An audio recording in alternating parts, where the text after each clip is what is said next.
Dollar. Dirt and money, no soul. Had to go and get it, ain't no time to kick it. Got a stack and flip for my foes. Dollar. Please tell me you can hear me. Don't turn your back and don't neglect me. Just let me know if you need me. Dollar. Let me watch out for my partners. Keep my money long, get my team strong. Let me run away from my problems. Yo, what's good, original crew, man? We're back. Hey, man, we're back on the channel, man. We got a Mr. Bowling. Something is hiding in the Wyoming mountains. Wonder what it could be, see? I don't trust the mountains. How about you? The hills have eyes. Hey, make sure y'all check out the links in the description box. Down below. You already know where to go if you want. You already know where to go if you want the first part. You got to do it. Check out down below. Also, if you enjoyed today's video, liking it with a thumbs up. We highly appreciate it, y'all. Also, shout out to the comment of the day. Shout out to you. Yeah, she be forgetting about y'all. I'm just playing. You be sitting up like, let's get ready to get going. I'm like, I ain't done. Let's go. Let's check it out. Let's see who's about. You ready? Yeah. Tonight, I'm going to share one of the most credible alien abduction stories ever. Here we go. But before we get into that story, if you're a fan of the strange, dark, and mysterious delivered in story format, then you've come to the right campfire, because that's all we do, and we upload 2, 3, even 4 times. Huh? I said, what the aliens doing with the people? What you mean? Like when they take them, what you... Running experiments. You want to find out? No! I'll call them back so they can come back and get you. Y'all be like, where's she at? Like some aliens done got every week.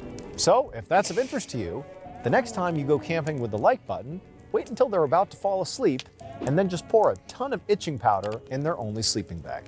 Also, please subscribe to our channel and turn on all notifications so you don't miss any of our weekly uploads. Okay, let's get into tonight's story.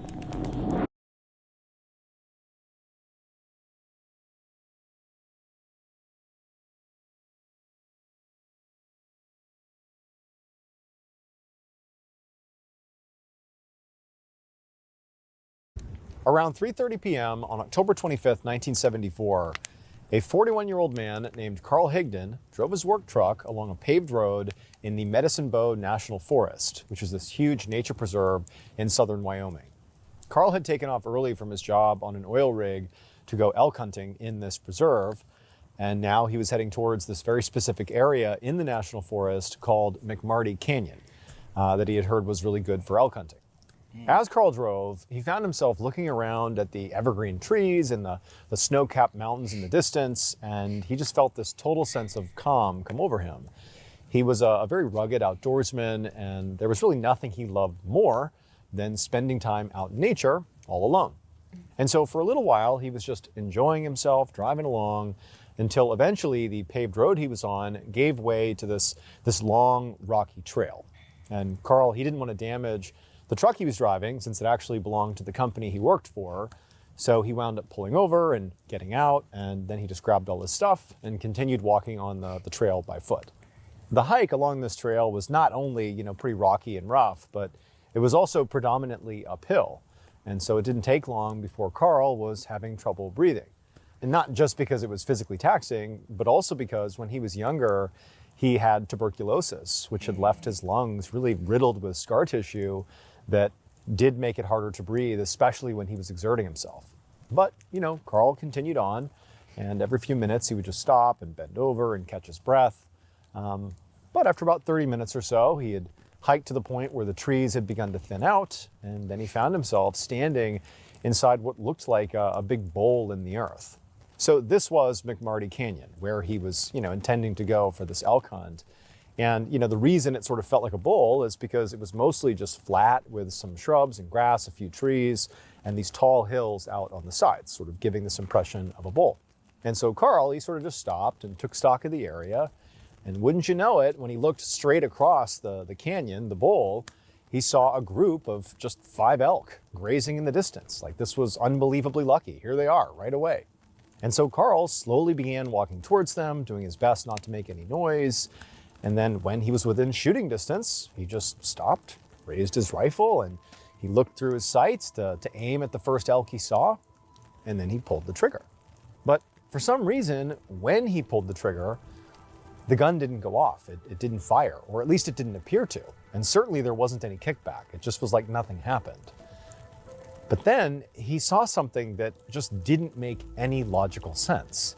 And at the same time he's experiencing this just insane phenomenon, he felt this massive wave of vertigo, and then he just sort of felt himself falling, and then he blacked out. The next thing Carl knew, he felt himself being shaken back and forth. And he sort of slowly began to blink his eyes, feeling very confused and disoriented. His head was pounding, it was clearly dark outside. And then he realized, sort of with horror, that somehow he was back inside of his work truck, but the surroundings outside of the truck definitely looked different. Like the truck was parked in a different spot than where he'd left it. He suddenly felt himself getting shaken again, and then he heard someone say his name.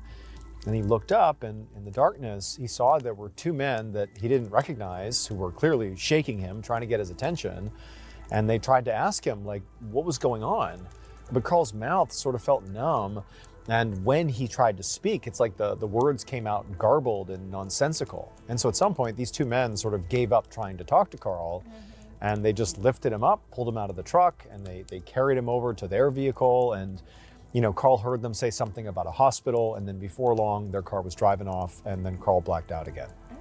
About 30 minutes later, around midnight on October 26th, so this is 8 hours after Carl first blacked out, his wife Marjorie rushed into a hospital room at the Carbon County Memorial Hospital in Rawlins, Wyoming. And inside, she saw Carl lying on the bed, hooked up to an IV, and there were a bunch of monitors with a nurse standing beside him. And she saw, her husband's eyes were open, but clearly unfocused.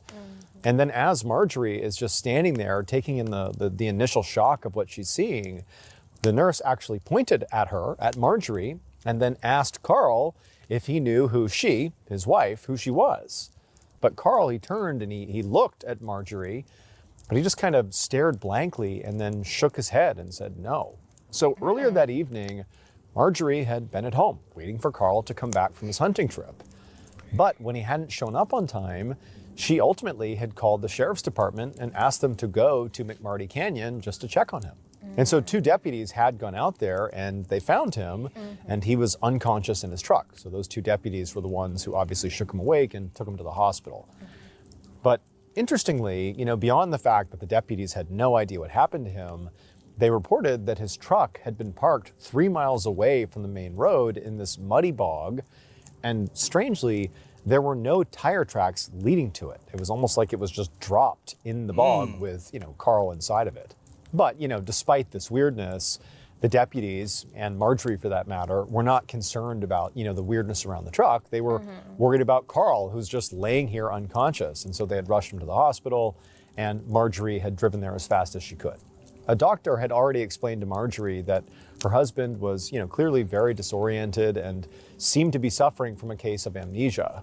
He couldn't even remember his own name, let alone, what had happened to him while he was out in that canyon before the deputies showed up and found him passed out in his truck.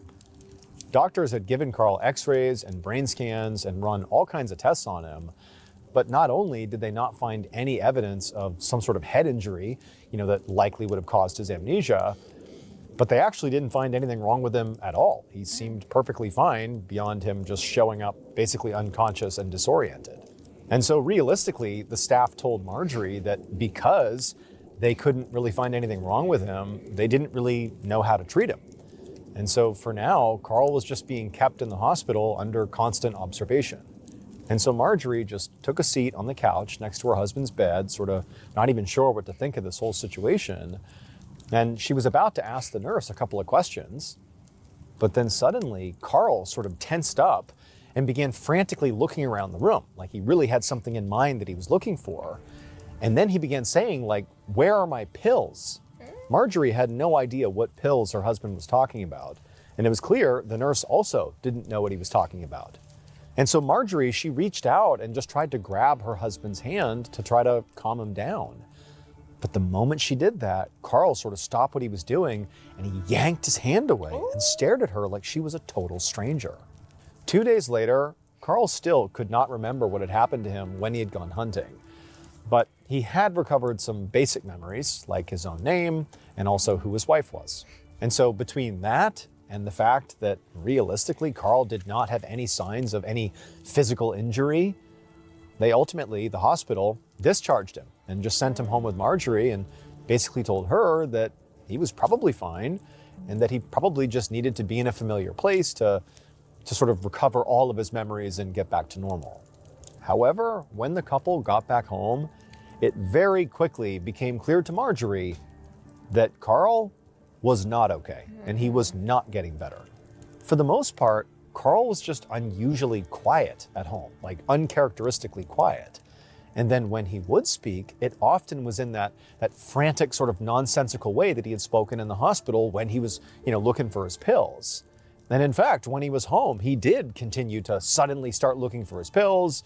And then also he began telling Marjorie that, somebody had stolen his elk. Marjorie would try to ask him, like, what do you mean? Like, what do you mean your pills? What do you mean somebody took your elk? Like, what are you talking about? But Carl didn't even seem to know. Like, he would have moments of recognizing that it's so crazy what he's saying, but he just didn't have the memories to be filled in. It was like Carl was just as confused by his own vague memories as his wife was. However, a few days after they got home from the hospital, Carl suddenly told his wife that he'd actually remembered something really specific about what had happened when he was hunting, like a new memory had popped up in his mind. He told her that when he was in McMarty Canyon and he saw those elk and he raised his rifle and he pulled the trigger, he said there was no sound, there was no kickback, it was like nothing had happened. But then he said something happened that like truly just didn't make logical sense. He said he realized the gun had fired, but it was like the world had slowed down and he could actually literally see the bullet leaving the rifle, but like in slow motion. Like this bullet is trickling out of the gun and slowly making its way, across the canyon, and he's just staring at this bullet.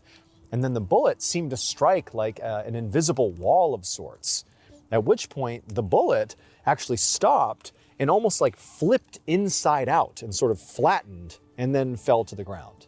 And then also as the flattened inside out bullet fell to the ground, Carl said he too fell to the ground and he blacked out. Now, when Marjorie heard this, her first thought was like, this is nonsense. This is not real. This is something maybe Carl's mind has created to fill in the gaps of his memory, because it's got to be really frustrating for him that he's got all these like fragments that he can't put together. And so maybe this is just his mind filling in the gaps with this really specific and weird imagery. But not long after hearing this story, Marjorie was doing the laundry and she was finally washing the clothes her husband had on when this whole thing happened out in the canyon. And when she reached into the pockets of his jacket to make sure they were empty before, washing the jacket, she felt something metallic. And she pulled out this round, like flat disc, this metal disc. And at first she just had no idea what it was. But then she thought about what her husband had said about the bullet from his rifle, flipping inside out and flattening and falling to the ground. She couldn't help but feel like this metallic disc that she's holding in her hand that was in her husband's jacket looks an awful lot like a bullet that has been flipped inside out and flattened. Like she couldn't believe it. Not long after this discovery of the alleged bullet, Marjorie sat next to her husband on a couch inside of an office at the University of Wisconsin.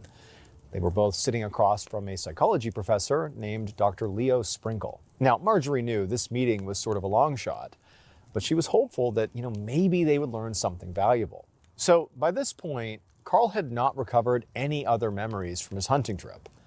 But after, recovering the supposed flattened bullet in her husband's jacket, Marjorie became convinced that something truly strange had happened to her husband. I mean, she obviously knew something happened out in the canyon, but now it just seemed like I don't even have any theories for what could have happened, but something really weird must have happened. And so she and Carl were both very determined to try to figure out what happened. And so that's how they ended up in Dr. Sprinkle's office. Dr. Sprinkle was not your average psychologist. He was a really big believer in hypnosis. He practiced hypnosis. And specifically, he believed that hypnosis could potentially allow people to access repressed memories, which is exactly what Marjorie and Dr. Sprinkle, and Carl for that matter, believed was going on with Carl, that he had experienced something that was being repressed, but it was in there. You just need to find a way to access it. So that day in the professor's office, Marjorie stayed very quiet and just observed while Dr. Sprinkle told Carl to close his eyes, to relax his head down towards his chest, and just focus on his breathing, in and out, in and out. And after several minutes of this, Dr. Sprinkle told Carl to slowly lift his head back up. And Carl did, but when he looked up, his eyes were actually still closed. And at this point, Dr. Sprinkle asked Carl to tell him what happened on October 25th when he went elk hunting in McMarty Canyon. And Carl, with his eyes still shut, began to speak really fluently. And he began telling just the most insane story Marjorie, or Dr. Sprinkle for that matter, had ever heard. Carl said, again, under hypnosis here, that after he had watched that bullet leave his rifle in slow motion and hit this invisible wall and flip inside out and fall to the ground, he said that he too had fallen basically at the same speed as this bullet onto the ground, and basically he passed out. But he only blacked out for like a second. And when he opened his eyes, he said he was still lying on the grass in the middle of this canyon. Except now, standing over him was this tall, dark figure that was wearing almost like a very tight-fitting bodysuit, almost like what a scuba diver would wear. And Carl said this figure was vaguely, human-shaped, but it had very yellowish skin and very small eyes and no ears and no lips. And there were two antennas sticking out of, its forehead. And one of its arms extended into this flat stump, but the other arm seemed to have almost like a prosthetic attachment at the end of it that almost looked like a power drill. And then, in perfect English, this figure sort of looked down at Carl and just said, "How are you?" And Carl said he was so stunned by this thing speaking to him in perfect English that Carl just sort of blurted out, "Oh, pretty good, pretty good." And the figure seemed satisfied with this answer, and it went on to quickly explain that its name was Ozo 1, and it came from a planet 163,000 light years away from Earth. And it said it had no intention of hurting Carl. In fact, it said it wanted to help Carl. Then, with the hand that sort of resembled a power drill, it reached into what looked like a pocket on its bodysuit, and it pulled out this small packet containing 4 pills. And it told Carl that these pills would heal him. And then this thing offered Carl one of these pills. And Carl, for reasons he couldn't explain, just immediately took the pill and swallowed it. And then after that, Carl said that Oso 1 asked him if he wanted to go for a ride. And Carl just said, sure. So Oso 1 helped Carl off the ground. And then as soon as Carl was standing back up again, he saw there was this cube-shaped vehicle not far away. And a split second later, Carl said he was somehow inside of this vehicle, along with Oso 1, and also 2 other vaguely humanoid figures, and the 5 elk that he'd been out here hunting. They were behind this clear wall like a containment pen within the vehicle. And Carl was seated in a chair, as was Oso 1 and the 2 other humanoids. They were all just sort of sitting there. Then Carl said he felt this powerful force push against his body, like the vehicle was moving so fast that it basically pushed him back into his seat. But less than a minute later, the vehicle just stopped, and Oso 1 said, "We're home." At this point, Carl was just suddenly standing outside of the vehicle. And he said it felt very cold and the sky was jet black. And then around Carl, the landscape was very different from planet Earth. It was very rocky and desolate without any trees or grass or really any organic looking life anywhere. And then in front of Carl, he said he saw this massive metallic looking tower that sort of reminded him of the Seattle Space Needle. And there was this light on the top of it that was actually so bright that Carl said when he looked at it, it sort of hurt his eyes. And so Ozo 1 led Carl, the 2 other humanoid figures, and the elk to a door on the outside of this tower. And once they were standing outside of it, Carl said the door slid open, but instead of it sort of leading into the tower, it just led to what reminded Carl of the inside of a large elevator. And the whole group just got on board and began riding up. And then when this elevator of sorts came to a stop and the door opened again, Carl saw this small room with metal walls and a handful of what looked like platforms on the floor. Ozzo 1 led the elk onto one of those platforms and told Carl to get on one too. And so Carl just did as he was told and stood on one of these platforms. And then out of nowhere, some kind of high-tech device emerged from these metallic walls and began sort of circling around Carl. It went from his head all the way to his toes, basically like scanning him. Carl was vaguely aware of the same process taking place to the elk as well. And then when this scanner was done, it made a beeping sound, and then Ozzo 1 looked over at Carl and told him, well, the elk are what we needed, but you're not. So we're gonna take you back to Earth now. And then Carl said the next thing he knew, he was just magically back inside of his work truck, like he had somehow been transported there instantaneously, and he was being shaken awake by those two sheriff's deputies. And so back in Dr. Sprinkle's office, Marjorie is listening, just completely shocked by what her husband is saying, not even sure what to make of it.